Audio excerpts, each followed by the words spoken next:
Hey everybody, this is Tim with Op-Ed Daily. This is a pretty big alert, guys. You need to keep your eyes open from here on out because things are getting really, really bad. Things are getting real close to just blowing up completely in Syria. Now, as I mentioned earlier, the French government have requested an official request to derogate themselves from the obligations under the European Convention on Human Rights. So they're going to suspend human rights in France. Greece is going to start confiscating people's personal items. And now Britain just voted to go ahead and do bombing campaigns. And Paris, the issue with Paris, that the terrorist attacks in Paris not too long ago, that was like the final straw for them that pushed them into going ahead and voting for this. 57 minutes after that vote came through, and it was like 300 and some odd to 220 or whatever, there was a pretty big gap there. 57 minutes after the vote, those planes were off the ground bombing Syria. Now here's the issue, and here is the powder keg that I'm talking about. You've got the United States, Iran, Syria and their army, both the rebels and the Syrian government, Russia, Turkey, Germany has got 1,200 troops coming in, and China has stated before, like a month or two before, that they're going to be sending in troops. Now, you tell me that isn't a bad idea. Just, a few weeks ago, a couple of weeks ago, Turkey bombed and destroyed a Russian fighter bomber.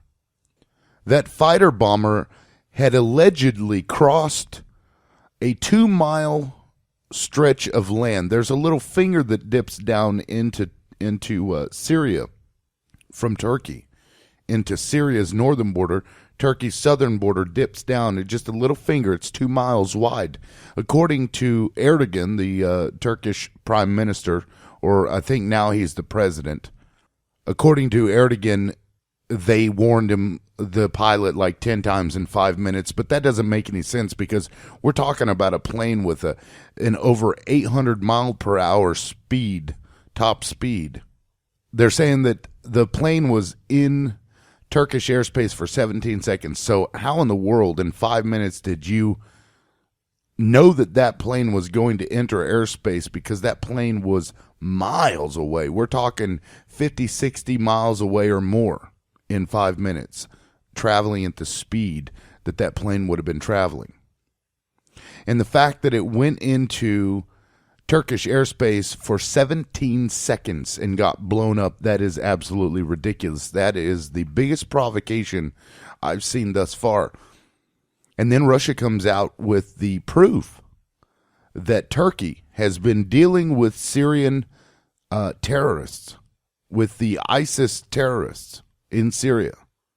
And then you've also got the United States has been arming ISIS. If ISIS is doing something that benefits the United States seems to not have any issues providing arms to them, providing training for them, calling them, rebels. They're rebels for the good guys that we call good guys. But then in other places, they're terrorists. So there is this huge dynamic in there, and it is dangerous. It's as dangerous as it's ever been.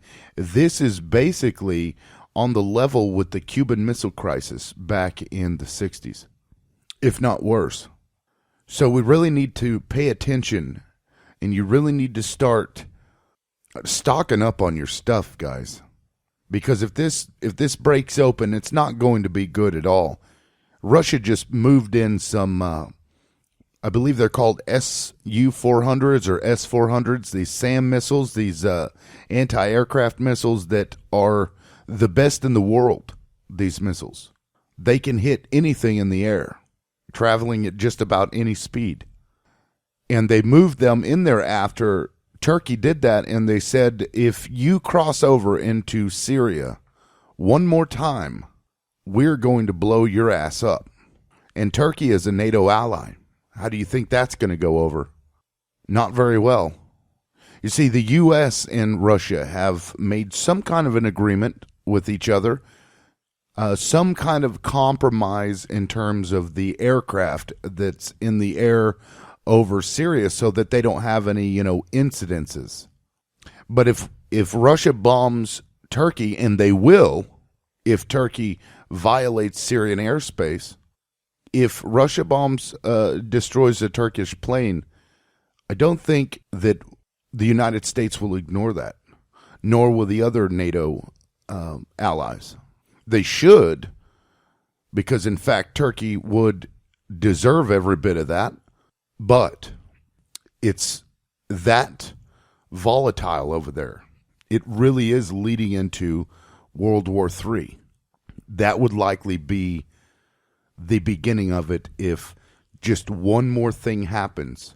And now what we're seeing is this huge push of all these shootings in this country, all these massacres that you're seeing. There's been like one every day for the last 4 or 5 days. It's crazy. And I believe that's because they know that this is coming. They know that Syria is about to just completely blow up and go off its rockers. And they're trying to hurry up and get legislation passed that will put in gun control legislation and restrictions. They need that. This is the global bankers doing this. The U.S. military has been used to support the military-industrial complex and the bankers' agenda, because these rich guys already have their redoubts. They've already got their bunkers. They are already set up to survive some kind of a major disaster, a worldwide disaster. They're already set up to get through that. They will come out of it alive. You and I, we will not. If we aren't killed instantly in the instant part of it, life itself on the earth will probably never be the same again. And I'm not being sensationalist here, and I'm not saying that World War III is going to happen. That's not what I'm saying at all. What I'm saying is that it is so volatile in Syria that we have to be paying attention, and we've got to. Honestly, there's really nothing we can do at this point. And I hate to say that, but that's true. Normally I would say, call your representative, call this, that, but they don't give a shit. That's clear. And the majority of Americans have let it go for so long that we're past the point of no return, and there is no turning back. There is no fixing it at this point. The only thing that we can hope for is that other people keep their heads cool and don't antagonize and provoke what they're trying to provoke. Because, see, they don't want to get their hands dirty with it. They want it to be something that somebody else does that we respond to.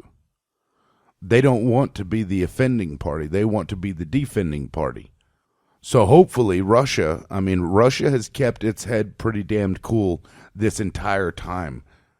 Since Ukraine and on, Russia has been the cooler-headed nation compared to other nations. So just keep your eyes open, guys, and be prepared for the worst and hope for the best. That's all I can say. But at this point, there's really nothing else you can do except for prepare yourself and your family for something devastating. It's that bad over there. I mean, think about it. You've got all of these countries that don't really like each other, and they're all stuck right there in the same place, and they're all bombing the same people. Bad things are going to happen. It just takes one thing. And Turkey, Erdogan has told Russia that, yes, they will keep going into Syria, even though they don't have any right because Assad hasn't said that they can. And Russia is there to protect Assad's country. He's there to protect Syria and to get rid of the terrorists that the U.S. and everybody else created. So if they say don't come in here, then Erdogan has no right. But he's been doing it for the last 4 years. He's been doing little bombing campaigns and actually bombing the Syrian military. But then claiming, oh, well, we're trying to destroy ISIS. But then on the other hand, he's been dealing oil and weapons and all kinds of other stuff to ISIS, if you will. So keep your eyes wide open, guys, and start putting your stuff together. Get food, get water, get things that you'll be able to purify water with. Hell, I would go so far as to get a rad counter so that you can be aware of any radioactive stuff going on. Anyway, that's it for now. I'll keep you guys updated when something happens, because it's going to happen. Hopefully not, but it is what it is. But this is Tim with Op-Ed Daily. Peace out.